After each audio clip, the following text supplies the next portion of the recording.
این تاس کباب خیلی خوشمزه غذای اصیل ما ایرانیاست که مناسب فصل پاییز و زمستونه. برای درست کردنش به این اندازه که خورد کردیم هستش رو از وسط جدا میکنیم.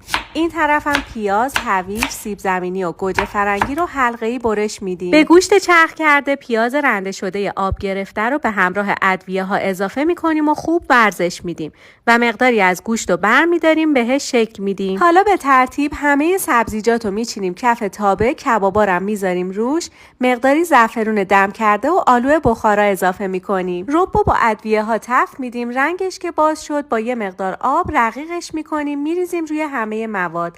در قابلمه رو میذاریم، اجازه میدیم بپزه و آماده بشه. این تاس کباب خیلی خوشمزه است. حتما با نون سنگک و سبزی خوردن امتحانش کنید که میدونم خیلی خوشتون میاد.